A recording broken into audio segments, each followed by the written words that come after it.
دنیا میں ہم کیوں پیدا ہوئے ہیں اور کس نے پیدا کیا ہے؟ یہ کتنا بڑا اہم سوال ہے۔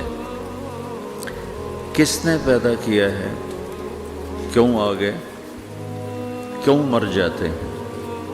مر کے کہاں چلے جاتے ہیں؟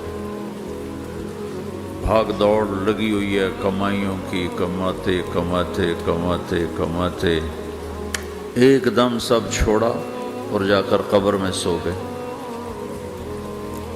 جسے میتھمیٹک کا قاعدہ ہے کہ بڑے سے بڑے عدد کو زیرو سے ضرب دو تو وہ زیرو ہو جاتا ہے۔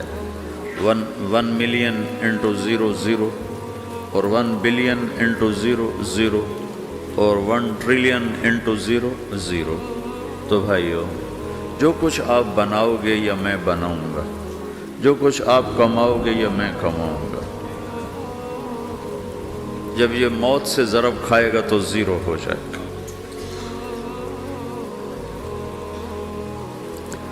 عزت، شہرت، دولت، بلندی انٹو موت زیرو، گمنامی، فقر، ذلت، پستی موت سے ضرب زیرو، حکومت، وزارت، صدارت موت سے ضرب لگی زیرو، جھونپڑا، بیماری، غربت ضرب موت زیرو۔ میں مکہ میں تھا جب ملک فہد مرحوم فوت ہوئے۔ ملک فہد کی بڑی خدمت ہے مسجد نبوی اور حرم کے لیے۔ تو عصر کے بعد جنازہ تھا غائبانہ، تو وہاں اعلان ہوتا ہے الصلاۃ علی المیت۔ جب وہ جنازہ ہوتا ہے تو کہتے ہیں بھائی میت کی نماز کے لیے سب تیار ہو جاؤ۔ تو میرے ذہن میں تھا کہ آج ان کا بادشاہ مرا ہے، اس کو کیا کہیں گے؟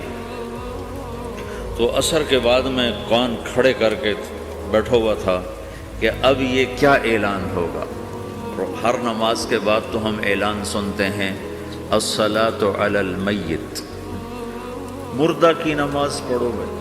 میں آج ملک فہد کا جنازہ ہونے لگا ہے تو کچھ تو لمبے چوڑے ساتھ ملائیں گے آگے پیچھے۔ تو بڑی حسرت ہوئی جب کانوں میں یہ آواز سنی الصلاۃ علی المیت، میت کی نماز۔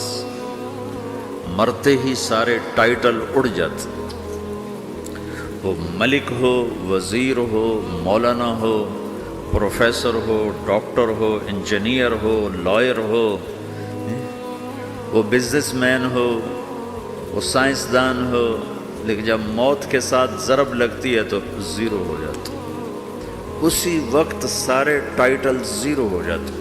اور گھر والے کہتے ہیں ڈیڈ باڈی اٹھاؤ، ڈیڈ باڈی اٹھاؤ۔ کوئی نہیں کہتا ابا کو اٹھاؤ، کوئی نہیں کہتا اماں کو اٹھاؤ، کوئی نہیں کہتا بھائی کو اٹھاؤ۔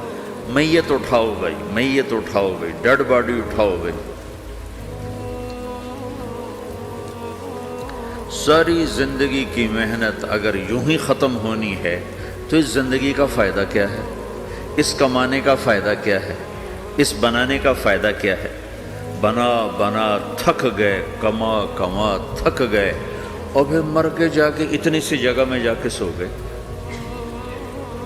اتنا بڑا گھر بنایا اور آخر میں جا کے اتنی سی جگہ میں جا کے سو گئے۔ مٹی کی چادر اوڑھی اور مٹی میں مٹی ہو کر قبر کا نشان بھی ختم ہو گیا۔ سب سے بڑا دنیا کا فتح کرنے والا چنگیز خان گزرا ہے، اس کی قبر کا نشان آج تک معلوم نہیں کہاں ہے۔ تو اب یہ میں نے سوال اٹھایا ہے کہ ہمیں کس نے بنایا، ہمیں کیوں بنایا، ہم سے کیا چاہتا ہے، موت کیا چیز ہے، موت کے بعد کچھ ہے یا زیرو ہے؟ ان سوالوں کا جواب دنیا میں کسی کے پاس کوئی نہیں۔ اتنا انسان ترقی کر گیا، خلاؤں کو ڈھونڈ لیا، سمندر کے نیچے دیکھ لیا، پہاڑوں کے اندر اتر کے دیکھ لیا، 6 کلومیٹر نیچے جا کر تیل نکال لیا، خزانے نکال لیا، اور کتنا آسان سا سوال ہے، مجھے کس نے پیدا کیا ہے؟ پتہ کوئی نہیں۔ کیوں پیدا کیا ہے؟ پتہ کوئی نہیں۔ مر کیوں جاتے ہیں؟ پتہ کوئی نہیں۔ موت کسے کہتے ہیں؟ میڈیکل سائنس میں موت کسے کہتے ہیں؟ اس کے 200 جواب ہیں کہ موت شاید یہ ہے، شاید یہ ہے، شاید یہ ہے، شاید یہ ہے، اور اس میں سے ایک بات بھی ٹھیک نہیں، کیونکہ انسان کا علم یہاں آ کے ختم ہو جاتا ہے۔ 4 مہینے کے بعد زندگی کیسے شروع ہو جاتی ہے؟ بچہ کیوں حرکت میں آ جاتا ہے؟ وہ کیوں اس کے اندر زندگی دوڑنے لگتی ہے؟ وہ 4 مہینے کے بعد کیا ہوتا ہے؟ کیا چیز اندر جاتی ہے جس سے یہ سب کچھ ہو جاتا ہے؟ پھر ایک دم انسان چلتا پھرتا ختم ہو جاتا ہے، اندر میں سے کیا نکلا ہے؟ پھر جب اس کو ہم قبر کے سپرد کر رہے ہیں، ہندو جلا دیتے ہیں، ہم زمین میں دفن کر دیتے ہیں، یہودی عیسائی زمین میں دفن کرتے ہیں، ہندو جلا کے راکھ بنا دیتے ہیں، سکھ جلا دیتے ہیں، تو یہ سب کہاں چلے جاتے ہیں؟ راکھ بن کے اڑ گئے، کہاں گئے؟ مٹی میں جا کے بھی مٹی ہو گئے، کچھ عرصے کے بعد قبر کھودو تو تھوڑی سی مٹی پڑی ہوگی اور کچھ بھی نہیں۔ تو اتنے بڑے اہم سوالات ہیں، ان کا جواب ڈھونڈے بغیر اگر مر گئے تو بڑے گھاٹے میں جائیں گے۔ جو لوٹ آئیں تو کچھ کہنا نہیں، بس دیکھنا انہیں غور سے، جنہیں منزلوں پہ خبر ہوئی کہ یہ راستہ کوئی اور تھا۔ ساری زندگی چل چل چل چل چل، جب پہنچے جسے منزل سمجھا تھا وہاں پہنچے تو پتہ چلا میں تو غلط آ گیا، واپس جانے کا وقت ہی کوئی نہیں، شام ہو چکی۔ تو بھائیو، ان سوالوں کا جواب بنانے والے نے خود دیا ہے۔ اتنی بڑی کائنات ہے، کس نے بنائی؟ اتنے بڑے دو بڑے سمندروں کے کناروں پر آپ بیٹھے ہوئے ہیں، ایک طرف آپ کے پیسیفک ہے، ایک طرف آپ کے اٹلانٹک ہے، یہ کس نے بنایا ہے؟ اور کون اتنے بڑے پانی کو اچھلنے سے روکے ہوئے ہے کہ اتنا سا تو پاناما ہے، 80 مائل کی چوڑائی ہے، سمندر کی ایک موج ادھر سے آ جائے تو یہ ختم ہے، ادھر سے آ جائے تو یہ ختم ہے، تو کون ہے جو موجوں کو کنارے پہ آ کے روک دیتا ہے، آگے نہیں بڑھنے دیتا؟ کس نے یہ سارا نظام بنایا ہے؟ تو یہاں آ کر انسانی علم ختم ہے، اسے سمجھ میں نہیں آتا کہ یہ کون ہے بنانے والا۔ تو اس کا جواب اللہ دیتا ہے، ان ربکم اللہ، تمہارا رب اللہ ہے،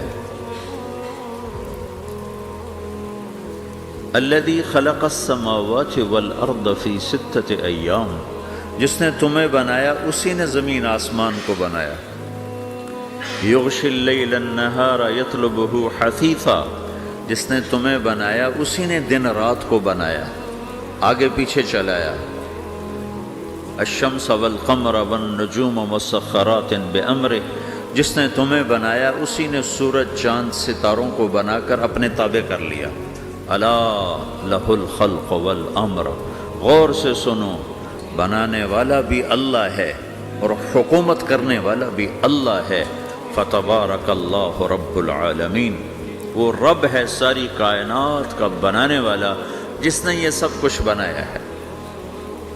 پھر میری باری آئی، مجھے کس نے بنایا ہے؟ آپ کو کس نے بنایا ہے؟ مجھے ملتان پاکستان میں پیدا کیا، آپ کو پاناما میں پیدا کیا، یا گجرات ہندوستان میں کراچی میں پیدا کیا، کون ہے؟ تو میرا اس کا جواب بھی میرے اللہ نے دیا، وَلَقَدْ خَلَقْنَا الْإِنسَانَ مِنْ سُلَالَةٍ مِّن طِينٍ ثُمَّ جَعَلْنَاهُ نُطْفَةً فِي قَرَارٍ مَّكِينٍ ثُمَّ خَلَقْنَا النُّطْفَةَ عَلَقَةً فخلقنا العلقة مضغة فخلقنا المضغة عظاما فكسونا العظام لحما ثم أنشأناه خلقا آخر فتبارك الله أحسن الخالقين۔ اس کا جواب بھی اللہ نے دیا کہ میں نے تمہیں مٹی سے نکالا غذا کی شکل میں، پھر غذا سے نکالا ایک قطرے کی شکل میں، ایک قطرے کی شکل میں، پھر اس کو میں نے ماں کے پیٹ میں ٹھکانہ دیا ایک نطفے کی شکل میں، ایک جونک کی شکل میں، ایک لوتھڑی کی شکل میں، اس میں ہڈیوں کو پرویا، ہڈیاں ڈالیں، اس پر روپ بنایا۔ تم روشنی میں چیز بناتے ہو، تمہارا رب 3 اندھیروں میں بناتا ہے، اور ایک وقت میں کروڑوں بچے بنا رہا ہے، کسی ایک کا آئی شیڈ دوسرے کے ساتھ مل نہیں رہا، کروڑوں بچے بنا رہا ہے، کسی ایک کے کان دوسرے کے کان کے جیسے نہیں بنا رہا، کسی ایک کی انگلی دوسرے کی انگلی جیسی نہیں بنا رہا، ہر ایک الگ الگ بنا رہا ہے، حتیٰ کہ اندر کا جو سسٹم ہے وینز کا، وہ بھی ہر ایک کی الگ الگ اللہ تعالیٰ نے راستے بنائے ہیں، کسی ایک کا بھی اندر کا سسٹم بھی ایک جیسا نہیں بنایا۔ ایک وقت میں اتنے کروڑوں بچے بناتا ہے اور کہیں خطا نہیں کھاتا، تو کہتا فتبارک اللہ احسن الخالقین، دیکھا تمہارا رب کیسا خوبصورت ہے بنانے والا۔ تو جواب اللہ نے دیا ہے کہ اس کائنات کا بنانے والا اللہ ہے۔ پھر اللہ نے ایک اور طرح ہمیں سمجھایا، سوال اٹھایا، امن خلق السماوات والارض، اچھا تم ہی بتا دو زمین آسمان کس نے بنائے ہیں؟ وَأَنزَلَ لَكُم مِّنَ السَّمَاءِ مَاءً، یہ روزانہ پاناما پہ بارش کون کرتا ہے؟ پاکستان میں 6 مہینے گزر جاتے ہیں، قطرہ نہیں گرتا، سعودی عرب میں سال گزر جاتا ہے، ایک قطرہ نہیں گرتا، یہاں روزانہ بارش کون برساتا ہے؟ فَأَنبَتْنَا بِهِ حَدَائِقَ ذَاتَ بَهْجَةٍ، اور پورے پاناما کو سرسبز خوبصورت کس نے بنایا ہے؟ مَا كَانَ لَكُمْ أَن تُنبِتُوا شَجَرَهَا، تم ایک درخت اپنی طاقت سے پیدا کر کے دکھاؤ، ایک بیج بنا کے دکھاؤ، ایک دانہ بنا کے دکھاؤ، ایک پتا بنا کے دکھاؤ۔ یہ سوال اٹھایا، پھر آگے دعویٰ کیا، اَإِلَٰهٌ مَّعَ اللَّهِ، کوئی ہے اللہ کے سوا یہ سب کچھ کر کے دکھائے؟ کوئی ہے؟ اللہ سوال، اَإِلَٰهٌ مَّعَ اللَّهِ، کوئی ہے اللہ کے سوا؟ کوئی نہیں، کوئی نہیں، کوئی نہیں۔ پھر اللہ ہم سے گلہ کرتا ہے، بل ہم قوم یعدلون، پھر تم مجھے چھوڑ کے کہاں چلے جاتے؟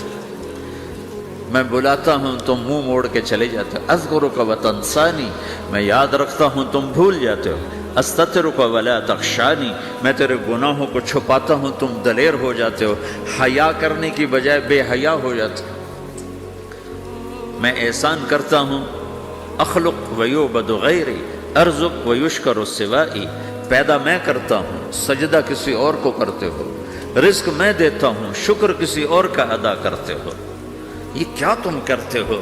خیری الی العباد نازل وشرہم الی صاعد، روزانہ میری رحمتیں تم پر بارش کے قطروں کی طرح برستی ہیں، اور روزانہ تمہارے گناہ نحوست بن کے اوپر اٹھتے ہیں، میں دیکھتا ہوں۔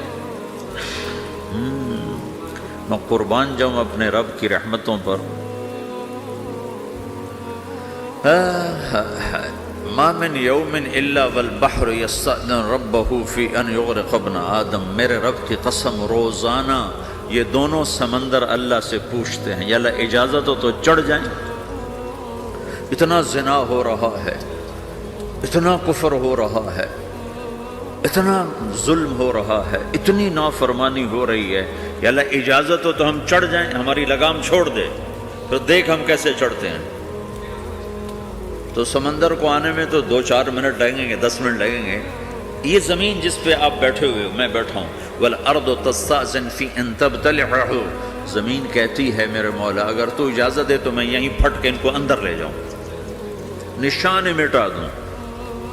وَالْمَلَائِكَةُ تَسْتَأْذِنُ فِي أَن تُعَاجِلَهُ وَتُهْلِكَهُ، فرشتے کہتے ہیں یا اللہ تو اجازت دے تو ہم اتر کے انہیں اڑا دیں، تیرا کھا کے تیری نافرمانی، جن چیزوں سے روکا ان کو کھلم کھلا کر رہے ہیں، جن کو کرنے کا کہا اس کی طرف قدم نہیں اٹھ رہے، یا اللہ اجازت دے۔ اللہ کیا کہتا ہے؟ جس کی نافرمانی ہو رہی، زمین تو ادنا چیز ہے، پانی ادنا چیز ہے، انسان اعلیٰ چیز ہے، تو جس کی نافرمانی ہو رہی اسے زیادہ غصہ آنا چاہیے۔ اللہ جواب میں کیا کہتا ہے؟ دعو عبدی فانا عالم بعبدی منکم، خاموش ہو جاؤ، پیچھے ہٹ جاؤ، میرے اور میرے بندے کے درمیان دخل مت دو، میں اپنے بندے کو تم سے بہتر سمجھتا ہوں، ان کان عبدکم فشأنکم بہ وان کان عبدی فمنی والی عبدی، اگر یہ تمہاری مخلوق تم نے پیدا کیا ہے، اے سمندر ہے، زمین ہے، فرشتوں، تو پکڑو جکڑو مارو مٹاؤ، اور اگر میں نے پیدا کیا ہے تو چپ ہو جاؤ، میں اپنے بندے کا انتظار کر رہا ہوں، میں جانوں میرا بندہ جانے۔ تو وہ سوال اٹھتا ہے کہ یا اللہ، تو یہ جو سب کچھ تو دیکھ رہا ہے تو کچھ کرتا کیوں نہیں؟ تو اللہ تعالیٰ کے جواب دیتے ہیں ان اتانی لیلا قبلتہ وان اتانی نہارا قبلتہ من اعظم منی جودا وکرما سمیت نفسی جوادا کریما۔ اللہ تعالیٰ جواب میں فرماتا ہے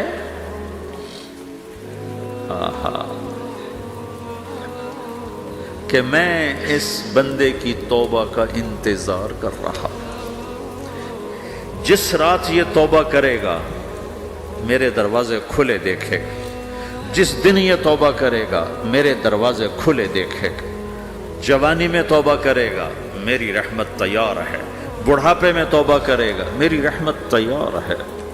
عمر گزر گئی، عمر تو کٹی عشق بتا میں مومن، عمر گزر گئی، نظر نہیں آتا، دانت کوئی نہیں، چلا نہیں جاتا، لاٹھی ہاتھ میں ہے، ویل چیئر پر ہے۔